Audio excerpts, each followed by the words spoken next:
All right, and we're back with another movie review. We're going to do Mad Max 2, all right? Also known as Mad Max Road Warrior. Yeah. Yeah, this is one of the definitive action movies, probably of all times. Just because of how dangerous it was to make. Yeah, they don't make them like this anymore. Well, except for Fury Road, but we'll get into that in a little bit. Yeah, because they made this movie, Miller made this movie, and then he's like, it stood the test of time for like decades, you know, like this is the most badass heavy metal style action movie of all times. But you know what? Fuck that. Here's another one, and it's even bigger. Yeah. That's what happened with Fury Road. Seriously. And like, I don't even know if we want to do like a separate review of that because like fucking, I have to tell you right now, I fucking love Fury Road. I don't want to say it's a perfect movie, but almost. Nothing is, but. I almost want to say that Road Warrior is a perfect movie. Yeah. It's damn near perfect. Yeah. I mean, I've tried to find problems with the movie over the decades. I just can't. The coolest thing about George Miller, and like, I like the first Mad Max movie, but it's kind of a different kind of movie.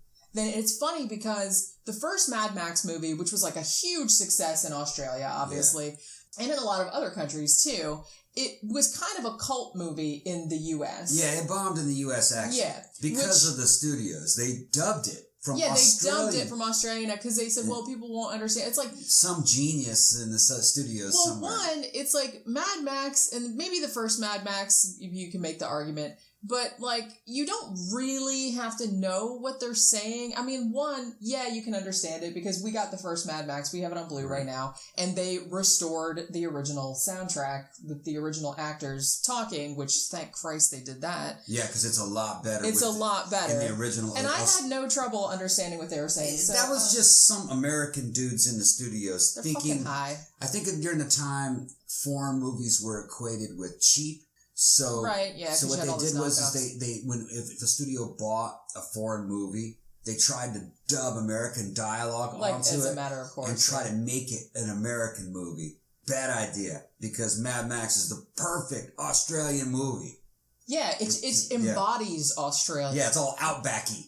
Yeah, and it has to be that. That's part of its thing. That's part of its universe. That's part of its charm. Right. It doesn't work when it's Americans. Yeah. It's not the same. It's not the same. Yeah, so the first Mad Max was kind of like, I don't know if it was pre-apocalyptic, but it was kind of like, it was at the end. It was at the end of civilization. And I don't think, now, did they ever say, like, in the Mad Max universe, was there, like, a nuclear war, or was it just like, they ran out of oil? There was fallout. It was a mixture of everything. Yeah. There was fallout, remember? And, that's true. I think it was mostly addressed in Beyond Thunderdome. He pulls out a Geiger counter. And right. Yeah, that's right. Some good old fallout. Yeah. So, yeah, there wasn't a nuclear war, but there was other things, too. There was a societal breakdown that had happened even before the nuclear war. Yeah. It's inferred. And then by the time that Fury Road comes around, all the water is gone. Yeah. So the atmosphere is and totally everyone changed. has and a lot of people have like radiation sickness and mutations and stuff like that. So half-lives and stuff. So this is before that. This is Mad Max 2, also known as Road Warrior. And it's funny, they made up the title Road Warrior for the American audience because most Americans hadn't seen Mad Max 1. So. But the dumb thing is that, I mean, there were 2 years in between the 2 movies. Yeah. In the timeline of the film, I think it's supposed to be 5 years, but whatever, close enough. So 2 years later, they made it. But what happened was, even though the first Mad Max was not like a success in America, I guess it was cheap to show on cable TV. Mm-hmm. So by the time that Road Warrior came out, people knew Mad Max. Like, it was still kind of a cult movie, but people still knew. But I think that when they released Mad Max 2, which it's called Mad Max 2 everywhere else in the world, right? They thought, well, let's just give it like a kind of a generic title. Doesn't have anything to do with that because, most Americans might not know who that character is. And they're like, what, Mad Max 2? What the fuck? Right. You know what I mean? But it was kind of a cult thing up until then. But, they just went with Road Warrior. Yeah, now they call it Mad Max 2, the Road Warrior is kind of what they do now. Mad Max 1 was a good movie. I'm a motorcycle guy, and I actually get more out of it, I think, than a lot of non-motorcycle guys, because I've heard their reviews of Mad Max 1. They say it's kind of boring. But if you're a motorcycle guy, it's not quite as boring, because you're seeing some really cool motorcycles for early 80s motorcycles. Yeah. And they're kind of dressed up in unique ways, like a Kawasaki Z1000 dressed up as a police bike, ridden by a guy with kind of a futuristic for the time, riding leathers and, unusual helmets, and unusual fairings on mostly Kawasaki's. Matter of fact, I think they were all Kawasaki's. Yeah.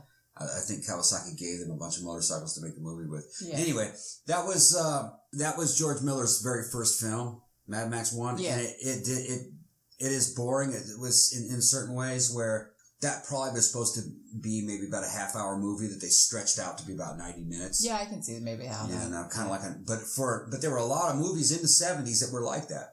Late 70s. Yeah, that's true. It did have that. It does have that kind of pacing. And so that it wasn't that unusual for the time. Yeah. What year was Mad Max 1? I think, was it 1980 or was it 1979? Well, Road Warrior came out in 81. Yeah, so I think. So I guess it was 79. 79. That may have been when it was released in the U.S. It might have been released a little bit later. Maybe a little bit later. About a year later. The crazy thing, though, is that the difference in quality between the first Mad Max movie and the Road Warrior is like a huge, and I mean, for a director only 2 years later. Yeah. And like I said, the first Mad Max is a good movie, but then the Road Warrior comes out and it's like, fuck yeah. Yeah. Like it was so much better. It was just a lot like better. so much everything. Like it's almost like he had just kind of like come out of this chrysalis. Well, Miller was not a director. He was a young guy who was a doctor. Yeah. And he had no experience as a director. Right. And, so he was just working with money he was able to come up with, he and his friends. Yeah. Well, Mad Max 1 was a huge success in Australia. Yeah. So getting the funds together to make Road Warrior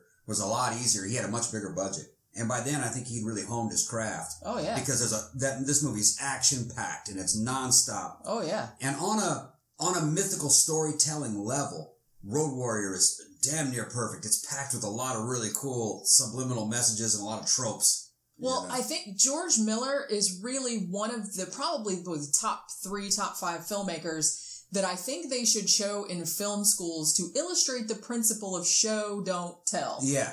Because George Miller's whole thing is that I want you to be, he's like, I want this to essentially work as a silent film. Yeah. You can mute the dialogue. And it won't make a difference. It won't make a difference. You can still tell what's going on. You don't have to speak the language. You don't have to, everything is visually told, which is awesome because you don't see a lot of that in movies, despite movies being a visual medium. Right. I feel like even though you have that, you can show people pictures.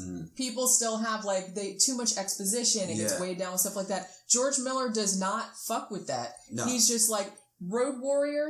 Mel Gibson very famously has 16 lines in the whole movie. And you don't notice that. Yeah, you don't notice that he doesn't speak much. Yeah. Because he acts so much with his eyes. With his eyes and his face. And the story is written and is unfolding so well and so rapidly that you don't realize there isn't a lot of talking. Yeah. And the story is very simple. It's very straightforward.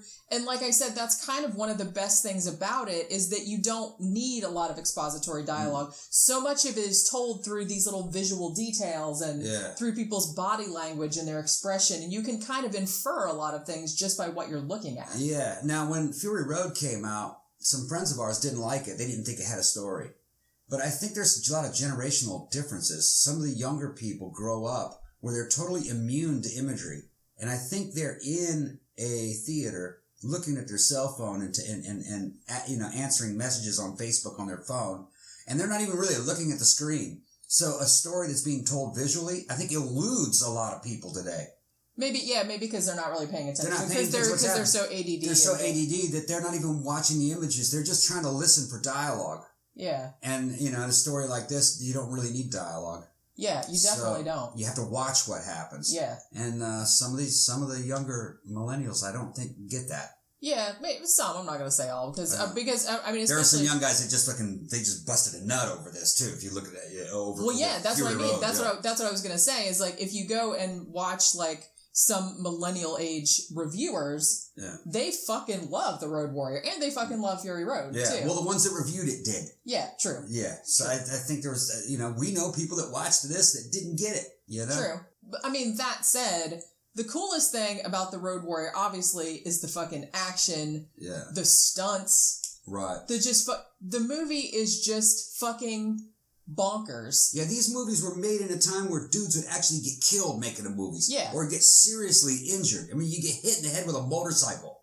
Which one guy did. Yeah, that was in Mad Max 1. And then in Mad Max 2, a guy comes off of a motorcycle and his feet accidentally clip the top of a dune buggy. That was not and supposed to happen. Tumbling through the air and broke both his legs, I remember. I think it was broke one of his legs, or possibly both of his legs. And he's tumbling through the air for about 100 feet and just lands on the ground. And you know, I've been through many motorcycle wrecks. You just hit like a sack of shit. And every time I see it, I'm like, oh God, I know what that's like. And I was watching some other like clips and some other reviews of Road Warrior like before we did this, and I found a clip of the actual stunt, like where, because in the movie they left it in, which, you know, of course you would. Oh yeah. Because it looks fucking epic. Yeah. Even though that dude got all fucked up. Yeah. But, you know, if you see the actual stunt and him actually landing, I was just like, oh shit. I didn't even like watch it. Yeah. Oh, it was so nasty. Yeah. Now in Fury Road, they used safety harnesses that they CG'd out. So that was a little safer the way they did it. Yeah.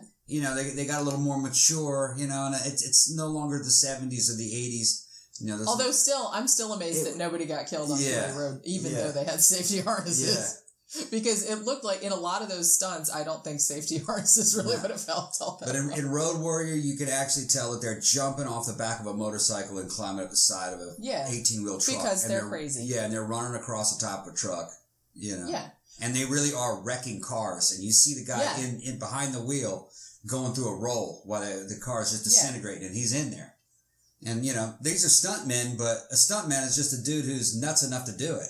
Yeah. You know, it doesn't make you a superhuman. Right. You know. And like I said, I'm sure, I mean, that one dude for sure got all busted up. Yeah. And now the guy in the first Mad Max, the guy that got hit in the motorcycle back of the head, he got pretty busted up too, didn't he? Actually, I think I remember him saying that he just got up. He didn't realize that it happened. Yeah.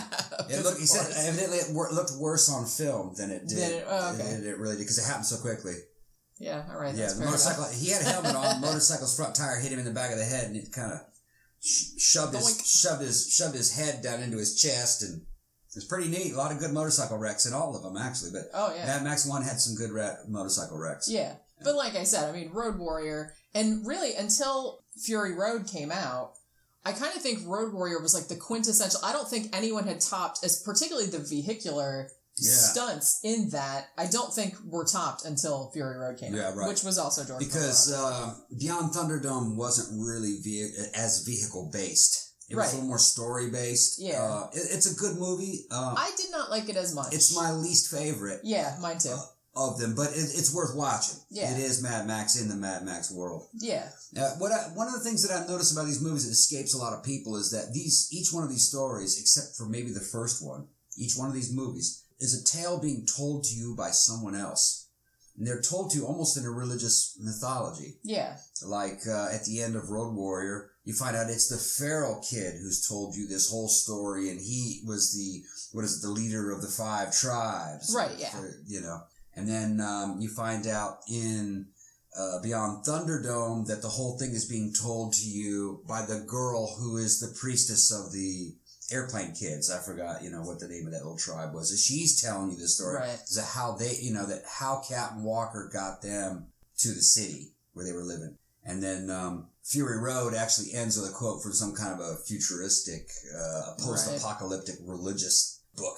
Yeah. So you're being told these tales as part of a religious mythology. Yeah. Which is why it was weird, because like when Fury Road came out, it seemed like some people got kind of hung up about where is this in the timeline and stuff like that. It doesn't matter. No. Really, all of the movies, they stand alone. They're about this character. He's kind of like, and obviously we're not the first people to make this comparison, but it's like he's a Christ figure. He's shown as being crucified with the little children going along the back of his arms out of Beyond Thunderdome. He's I guess you could say an apocalyptic Christ Savior type figure. Right. And he's also, like I said, you can compare the Mad Max movies to samurai movies or particular types of westerns, like, The Man with No Name and that kind of stuff, where he just kind of blows into town and he's like a reluctant hero. He doesn't really, he's very insular, he's very self-centered, and then he kind of reluctantly gets pulled into these other people's struggles and ends up doing the right thing in the end, but never stays in any one place. Yeah, and there was some complaints about Fury Road that, Max was not the hero in the movie. He's not even the main character. He's not the main character in any of these movies, He's not the main character in any of them. Right. In Mad Max 2, in Mad Max 2, the movie we're talking about now, the actual hero, I would say traditional hero, is actually the gyro captain. Yeah. All right, he's the one that ends up saving the tribe. He saves Max. Yeah. He's actually a good guy. Yeah. On the back of his helicopter or his gyrocopter, he's got an image of a nude woman. You know what I mean? Which, and that was, it's kind of all symbolic for him trying to recapture his humanity. Yeah. He's got like a multicolored outfit, with like a fake carnation, and he's nice to the ladies, and he's actually does a lot of the heroic stuff. Now, so does Max, but almost in a different way. He's almost kind of an anti-hero in a certain way. Max is a very morally gray character. Like I said, he usually does the right thing in the end, but in the beginning, he only does things for his own ends. Right. I mean, look at the part where, like in The Road Warrior, where him and the gyro captain, and they see the gang, and they're basically like raping a woman and like, killing the guy to take their gas or whatever, and he's just kind of like, meh. And the woman gets killed. And the gyrocap's like, oh. And the gyrocap's all bummed out, and Mel's just like, whatever, I don't care. Yeah. And, you know what I mean? And then, he'll go down there, and he goes to, help the guy, but he only helps the guy because he wants gasoline. To go to the oil refinery and get gas. That's all he wants is gas. Right. So the gyro captain's more about trying to recapture humanity. And actually trying to help people because he's a good person. He's a very straightforward good person. Max wants to be left alone. He's running from all this. He doesn't care. Or he's trying not to care. He's trying not to care. And in the end, he kind of breaks his own ethos, his own rules, and goes, okay, I'm going to help these people. But and he usually pays the price. Yeah. In this movie, he loses his car. And he gets busted up really badly. Yeah. And his legendary car, it's a XB Falcon, which is a really cool Australian takeoff on the Mustang. It's they didn't sell it in this country. They didn't sell it in this country. They sold similar cars made up of similar things. Right, but not that exact one. But not that exact car. I mean, that is probably one of the most iconic movie cars in history. There's a couple of replicas out there that are pretty close to that same. Well, they're showing some combinations of things that can't happen. Like that supercharger can't really go on that motor, if I remember correctly. There was some little details. The supercharger that's pictured going on that motor can't go on that motor. Yeah.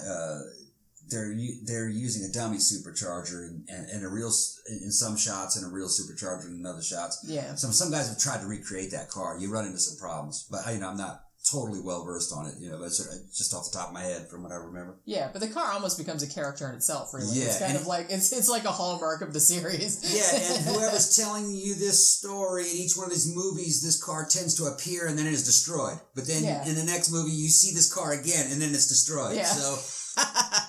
Well, I think that's good though, because I think that's almost like George Miller recommenting on loss, because look at all the stuff that, and this is kind of a classic, and this is why that Mad Max I think is such a resonant character around the world. Really, he's a very relatable character. I mean, he's silent and he doesn't talk a lot, or he doesn't express his feelings, and he seems like he doesn't have feelings, but this is a man who has been hurt so much that he has just decided to turn it all off. I don't give a shit about anybody. I don't give a shit about anything. I'm just going to live, just basically like an animal. He's reduced to animal instinct. And in Fury Road, they kind of go into the PTSD element. Which I really liked. Yeah, they didn't really do that in any of the earlier movies. Yeah. So I liked that they added that element.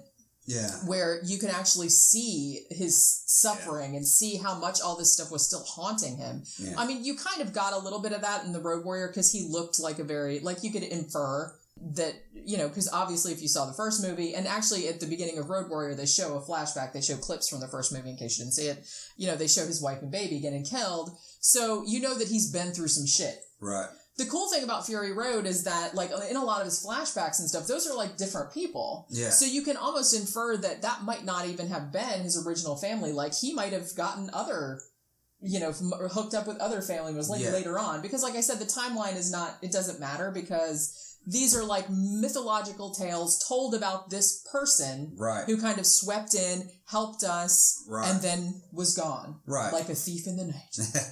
You know what I mean? So it doesn't really matter, like, oh, is this 20 years? Is this 5 years? It doesn't matter. Yeah, don't get hung up on timeline. Yeah, you shouldn't get hung up on that because it doesn't really matter. These are mythological tales about a post-apocalyptic warrior that came and saved your tribe. Yeah, and then left. And was never seen again. Right. And like I said, that's very similar to some Clint Eastwood westerns and or samurai movies. Or a samurai movie or something like that. Just this reluctant hero that comes in and gets sucked into other people's stories. And like I said, that was one thing that really pissed me off, like that some people got pissed off about Fury Road. He said, oh, it's all about Furiosa, blah, blah, blah. I'm like, one, Mad Max was in it a shit ton. I mean, he was in it almost as much as Charlize Theron was. But that's how all of the movies are. That's his whole character. Right.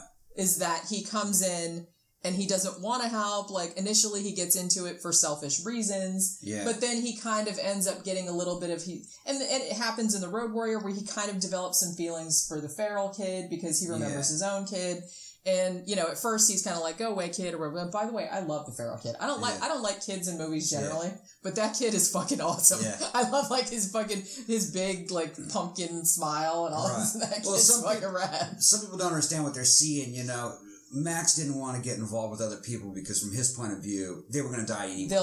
He will lose them. Yeah, and you don't want to get involved with a person that's a goner. Right. And, and he came in and he told them one time, he told the tribe that was refining the fuel, they said, oh, you guys, this is hopeless, you shouldn't have hope. Yeah. Well, you guys are wasting your time, basically. Which is also, that comes up again in Fury Road, too, where he actually says outright, hope is a mistake. Yeah. But then he ends up giving them hope. Right. In the end. Like, even almost without meaning to. Yeah. I would probably rank the movies like this. You want to see Mad Max 2 first. If you've never seen any of these movies, see Mad Max 2 first, then see Fury Road. Yeah. Right. Now, Mad Max 1 and Mad Max 3, Beyond Thunderdome, I think are good supplements to the story. Yeah. But but Mad Max 1, you don't actually have to see that movie. Not really. No. I mean, like I said, you can infer a lot just from watching Road Warrior. It's kind of just distilled down to the essence. Yeah. And really, do you need to know a lot about his character? Right. I think it's better that he kind of remains mysterious, which is why I like the character so much, because he doesn't talk very much, but you can tell that he's, like I said, that he's been through a lot of shit. Although Mad Max 1 does have an awesome scene that I couldn't understand what I was seeing for a long time until I saw a documentary explaining what it was I was seeing. When the Knight Rider breaks out of prison or gets, busted out of prison by his girlfriend and he's running from the cops, he tries to go around a wrecked vehicle and he hits a button which ignites a rocket that was mounted into the trunk of his car. And they actually did this for this movie. They had no idea how this would work. They bought a military surplus booster rocket that you use to launch something off of an aircraft carrier deck, if it's overloaded. They stuffed that into the back of that car and launched it. And you see it in slow motion from the front. Let's just do this. Let's see how that works. That car fishtails so badly it goes flying off the road. And when I went back and watched it, of course, you see the vapor trail and the heat blasting out of the back of that thing, in broad daylight. You could see the car just kind of flex underneath all that thrust. It's fucking awesome. You could just I can imagine George Miller behind the camera going, yeah, all right. Yeah, dude, try that out. Are you guys dead?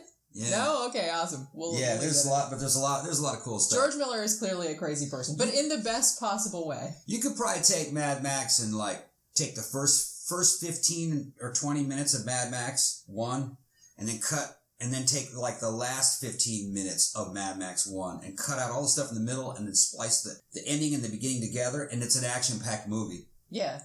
But the middle of Mad Max 1 is kind of slow. Yeah, it does sag a bit in the middle. Yeah.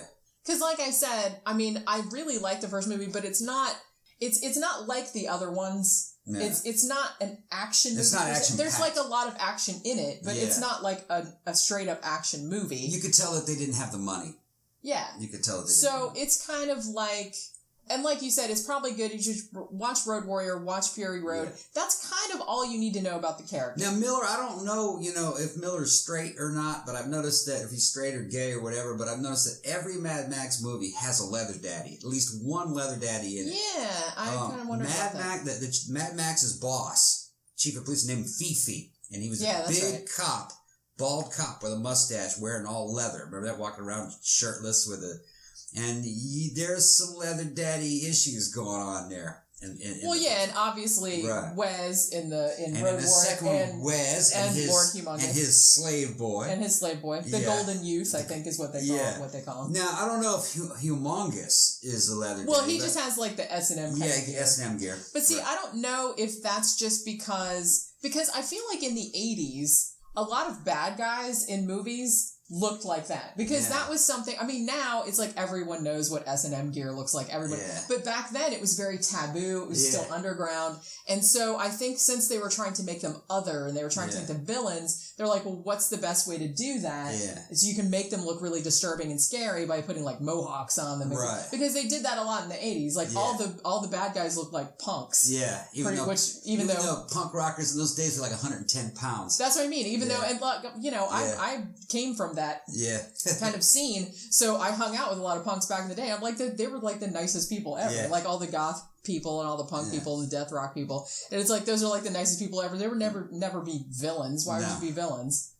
Because it was a safe way of getting a villain into the movie without, you know what I mean, getting into PC issues. I guess so. Because little white kids aren't going to give them a problem. Yeah, they're not going to file lawsuits. You know what the funny thing, and I discovered this today, and I didn't know this before, the guy that played Wes in Road Warrior, he was in like a shit ton of other movies. He was in fucking Commando. Yeah, he was also in Weird Science. Well, playing essentially the same character, playing Wes. Playing Wes, that's kind of what it's funny because I think I saw Weird Science before I saw Road Warrior. You didn't get the reference. Well, I did, I knew it was from Road Warrior, but I hadn't seen the movie. Right. So I was just kind of like, he was the only actual person. I believe Morton Joe might have been a leather daddy too, because in some of the they had little comic books that would there was like a prequel extended universe comic books made by him, and they kind of inferred that he would dress those girls that he was trying to impregnate, he would dress them up like war boys, that he was more into the boys than he was the girls.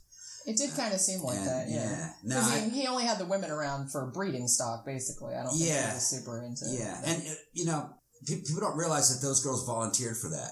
Yeah. They weren't captured or anything. Well, no, people were trying to get into the Citadel. Furiosa said she was kidnapped. Yeah, but that was a different story, I think. Because people were trying to get into the Citadel, remember? Right. For safety.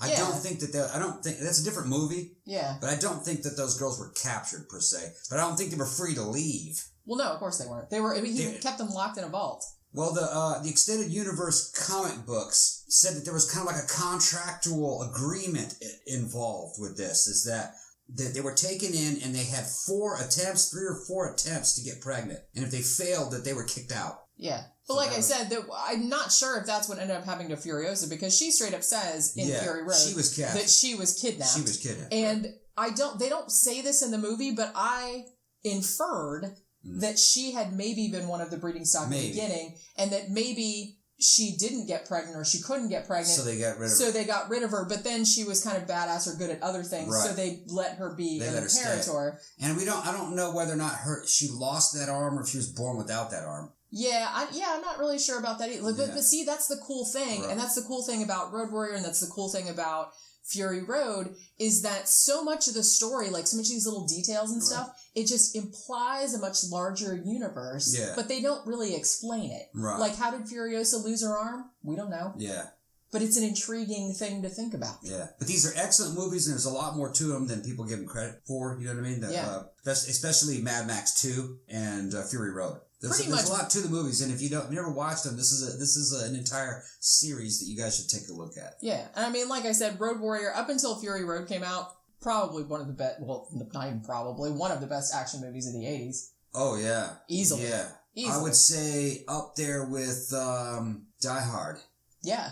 Even though they're very different. Yeah, they're very different movies, but in terms of intensity and action. In the action genre and stuff like that, it's pretty much nonstop fucking action, nonstop badassery. Yeah. And like I said, until Fury Road came out, which was just like fucking holy shit. We saw Fury Road in the theater was 6 times, 7 times, something like that. The first time we saw it, IMAX 3D, and it was like we got beat up. I know. We left the theater going, someone just kicked our asses. Yeah.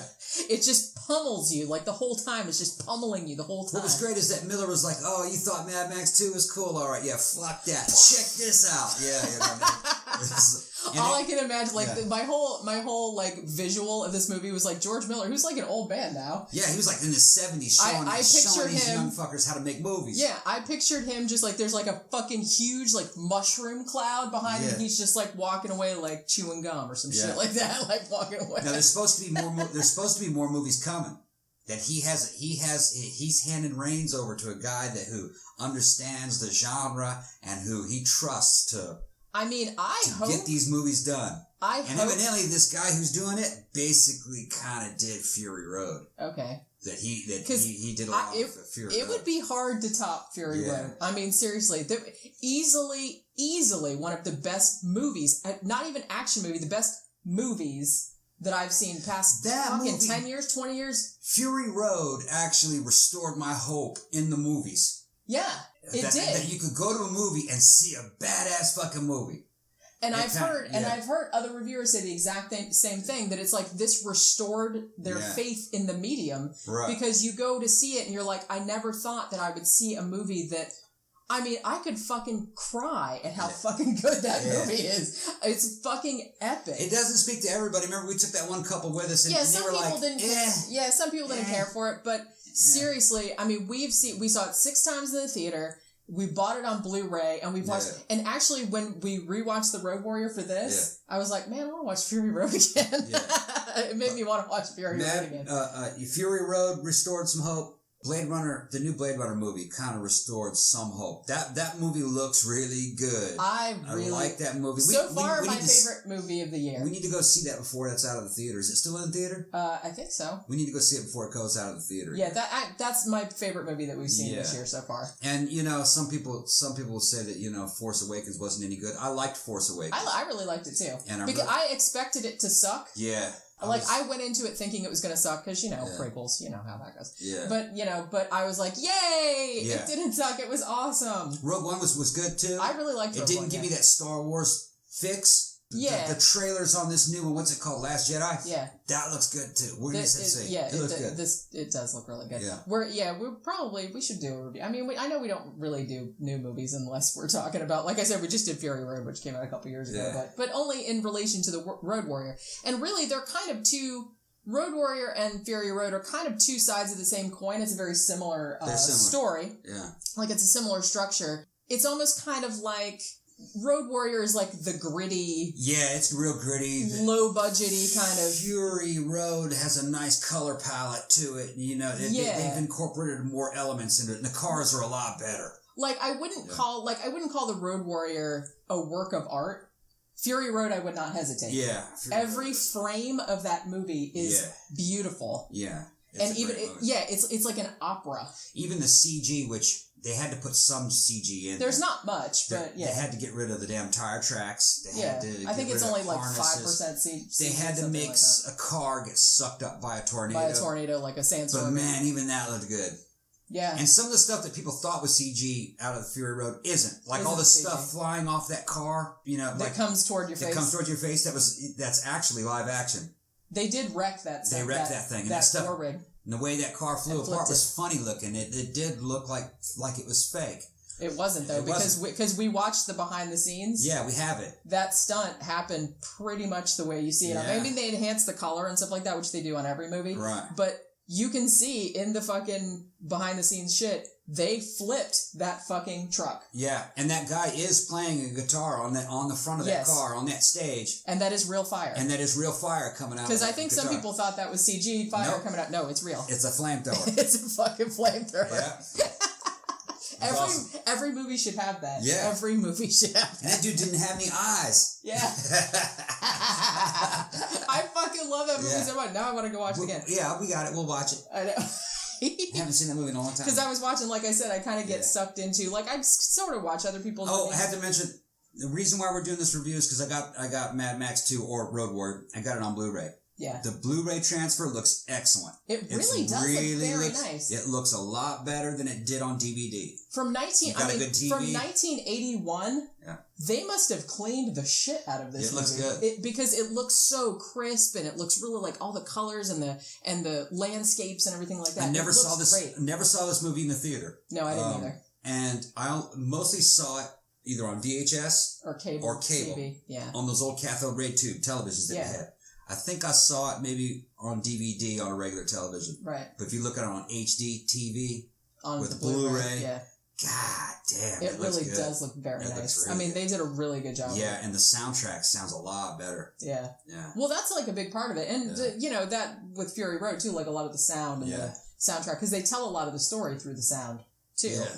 And like I said, again, this is really the way to tell a story without talking. Yeah. Oh, and also I have Mad Max 1 on Blu-ray. It transferred out really good too. Yeah, that does look actually really nice. They're worth getting on Blu-ray. We don't have Beyond Thunderdome. Not yet, I'll get it. Yeah. Because eventually it would because we would like to have it's good movie. That's the least people like that seem to like that movie the least, I think. No, maybe not. I think people don't like Mad Max 1. They're all very different movies, I think. Yeah. Beyond Thunderdome, I don't know. I thought it has a very Hollywood feel to it. Yeah. That's what I didn't like about it. It's like a mainstream movie. Yeah. It's structured like a mainstream movie. There's a lot more dialogue. It's a lot more, the story's a lot more complex. Tina Turner actually did a good job on it. I like Tina Turner in it, but you could tell that it's like, well, they wanted to put her in it so they could put some of her songs in it because she was super famous at the time. Yeah. And, shit like that. So I didn't really like that. It's like, oh, we're going to do like all this tie-in with like other celebrities. Yeah. I didn't really like that. Like, I liked... There were a lot of kids in it. Yeah, see, and that's usually not a good thing. Yeah, that's like putting a canny in there. I don't know if people know what a canny is. Like from the Gamera movies? Yeah, Kenny is always a little boy in shorts that calls Gamera. And knows everything. Knows everything.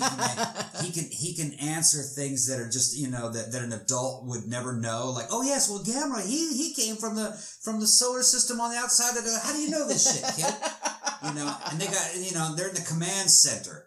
You know what I mean? Where the Japanese Defense Force and all these scientists. And this little 5-year-old in shorts is telling them how to fix the shit. And they're listening. They're listening to the little kid. They're not just like, shut up, the adults are talking. But that's how Kenny is. And I think that they got the same person to dub every single Gamera movie because they all have that fucking annoying voice. It's probably a woman like trying to do a little boy's voice. And a lot of times I get real skeptical when I see a little kid in an action movie. I'm going to say, man, here comes a Kenny. No, they didn't do that with the Feral Kid. The Feral Kid was the opposite of a Kenny. I fucking love the Feral Kid. And I know some people think he's annoying and shit like that. Like, I have seen some reviews that just thought the Feral Kid was annoying, but I fucking love it. No, you see him on Blu-ray, it's fucking funny. He goes, ah, starts laughing. I know he's like a little animal and he's got like his fucking boomerang and it's like, he's fucking rad. I love the fucking Feral Kid. And like I said, his teeth. Yeah, the scene where Max gives him the little crank thing from the music box. Yeah, the little music box thing. He goes, ah! And he gets this like huge smile on his face, and it's like so genuine and so funny. It's like, I just fucking love that moment. Yeah, I love that moment, and I love that character. And I have to mention too how much I love the fucking Gyro Captain and the actor that played him, which his name is Bruce Spence, I think. Yeah, he stole that show. He made that. He really did, and like you said, he's kind of the hero. He's actually the hero of the story. Yeah. Pretty much. And he was in some other shit too. I think he was in one of the Matrix movies. He was in Revenge of the Sith, I think, although he was under so much makeup that you couldn't really tell. But he's so skinny in this movie because evidently he had just got out of the hospital. I don't know what he's had some kind of illness, but he's lost a fantastic character. When you're first introduced to him, he jumps up out of a hole in the ground with a crossbow. With his crossbow. You crafty little man. It's pretty cool. I do love this with the Australians, like, even though sometimes I have no idea what they're fucking saying, but I can understand it. Yeah, well, yeah, most of the time. But like I said, the scene with the Feral Kid, anything with the Gyro Captain, and the scene with Mel Gibson eating the dog food out of the can. I love that, like the Dinky D or whatever. Yeah. But any of our Australian listeners, and then he gives it to the dog. Make that? And then he gives it to the dog, and the Gyro Captain's like, he didn't get to eat. He's trying to get what the dog left behind. The dog food out of the can. And I'm like, it's just such a great moment because it shows you like how much like people have devolved that they're like trying to like scrape fucking dog food out of a can. And Wes is basically just an overgrown baboon. jumping around with his ass hanging out. Hanging out, looking for boy. All chaps are assless. All chaps are assless. That's what we always say. He's jumping around like a baboon looking for boy pussy. Yeah. Well, it's funny because like some of the other reviews said that exact same thing. It's like the reason that he has the chaps on with his ass hanging out is not so much for sexual reasons, but because he's like a monkey. Yeah, he's like devolved. Well, he's got like kind of like I think he had like those shoulder pads and there's like with feathers and things like that. And it looks kind of like the mane of a fucking baboon.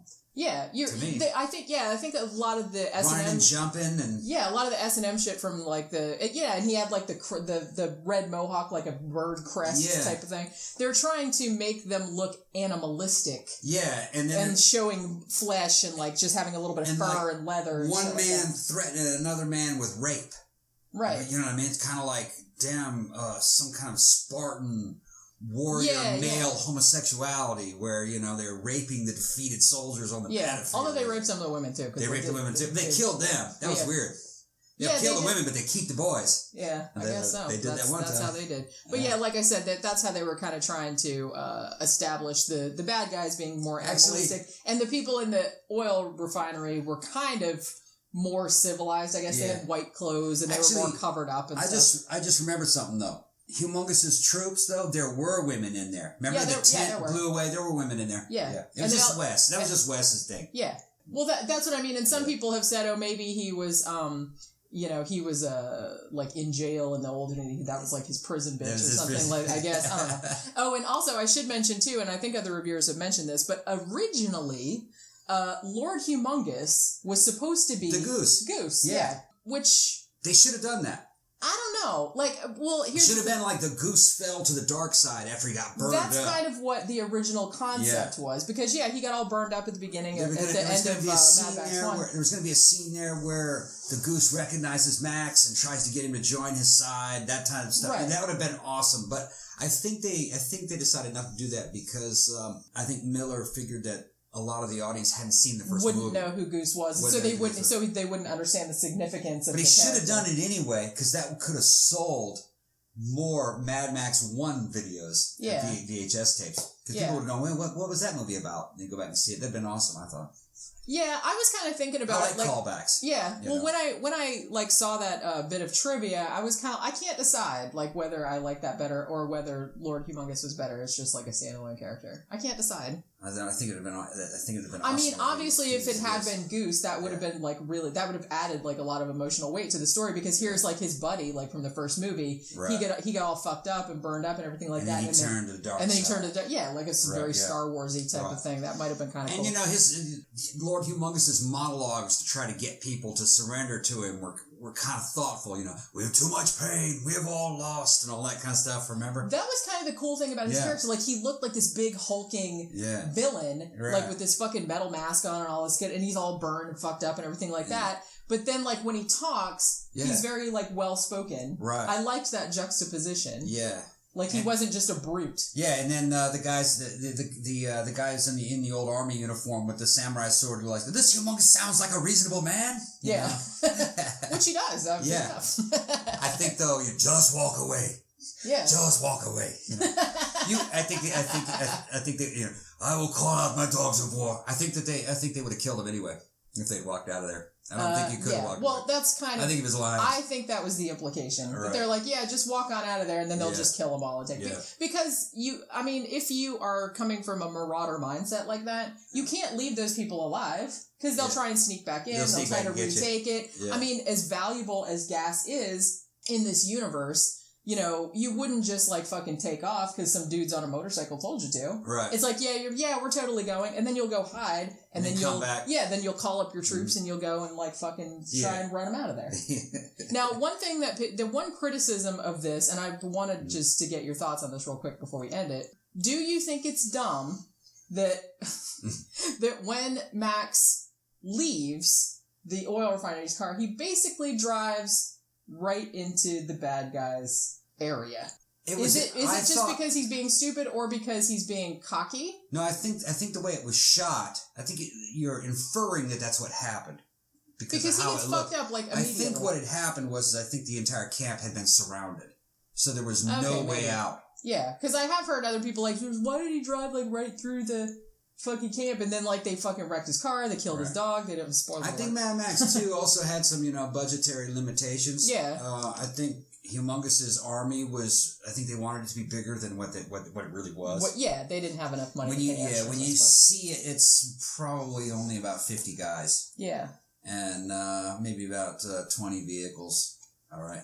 But I think it was supposed to be more like they were surrounded. A couple hundred guys and 100 vehicles. And so there was no way he could have gone. There was no way he could have gone. That actually makes more sense. I think that's probably. So it was just because of budgetary. It was because of budgetary. Because, like I said, when he had, when George Miller was given $200 million to make Fury Road, there was a huge army. There was a huge army, That's and also the way they shot it. Like the nice thing about Fury Road too is that you can tell where shit is in relation to each other, because he does like a lot of really long like tracking shots and like these big landscape kind of shots, so you can tell where the gas farm is, you can tell where the bullet farm is, or gas town, sorry, you can tell where everything is, you can tell where everyone is in relation to each other and shit like that. And I think that if you watch Road Warrior, you can see kind of the kernel of what would come out in Fury Road is like he is really, really good at directing and editing action and choreographing it. So it has emotional weight. It means something. Also, you can tell where everyone is in relation to each other. You can tell what's going on. Even when he closes up and does like tight shots and stuff like that, you can tell where everyone is. Another thing about Fury Road is that the music is fucking badass. I know, I really It makes everything extremely intense. And the fight choreography is a lot more complicated than it appears to be upon first viewing. In other words, you'll see one thing happening in the foreground, and in the background, something else is happening that doesn't really come into play until a couple cuts later. In other words, like in the background, you see the troops on their vehicles staging the next phase of the attack. Right. It's very well done. If somebody accidentally drops a bomb, in the background, you see the bomb get run over by another car and and blow up in the background. They didn't even focus on that. Yeah. You know what I mean? That's what I mean. It's like when we saw Fury Road, and the more you see it, the more you pick this shit up, I'm like, how the fuck did they even make? How did they make that? How did they do it? And what they did with Fury Road, there's so much shit going on. It's like, how'd they keep track of it all? Fury Road was one big storyboard. Yeah. And they drew it like a cartoon. Yeah. And they shot the movie to match that storyboard, and that worked good. It really did. I mean, there's so much. There wasn't even any dialogue in the storyboard. They said, "I'll worry about that later." And they added the dialogue. I mean, there's probably more dialogue in Fury Road than there is in Road Warrior. Not much, though. And especially Mad Max, he doesn't really have that many lines. There might be more dialogue in Mad Max, too. You think? Yeah, because remember Papagayo and all the guys inside the refinery, they have whole conversations. Oh, yeah, they kind of... there aren't any real conversations except maybe when they get Furiosa to the green place, where she's talking with the other women in the tribes. Yeah. And I think there's conversations there, but they're stripped down. They're very basic. They are very, like, just a few words. Yeah, maybe. I'd be curious to see if anybody, has anybody did a comparison. Right. Because to me, it seemed like there was more dialogue in Fury Road, but maybe not. I don't think so. Yeah, maybe not. Maybe you're right. Well, you know what time it is, right? It's time for me to just walk away. I just walk away. Very nice. All right. Well, I hope you guys have enjoyed this actually kind of supersized. We kind of went off on... Yeah, it's a big one. Yeah, we went off on... Because we got to talk about Fury. I couldn't walk away. He's still here. Because we got to talk about Fury Road, and I always get excited when we talk about Fury Road because I fucking love that movie so much. But okay, so... This might not actually be a Road Warrior review. It might be a Mad Max review of all the movies. Yeah, but I mean, we mostly focused on Road Warrior, so that's just what we'll call it. I'll put the other movie titles in the keywords. We might revisit it. We probably will. We will definitely be coming back to the Mad Max universe. Yeah, I think we have to talk about Fury Road. Yeah, I would like to do a whole hour just gushing about that movie. Yeah, because it's fucking epic, and everyone should see it. And if you don't like it, you suck. Just kidding. It's fine. If it's fine if you don't like it, you're just wrong. But anyway, so hope you guys have enjoyed this movie review. Go check out our regular show. Go check out our Patreon. All that other stuff that I usually say. And our new episode will be out on Tuesday, as usual. Yeah.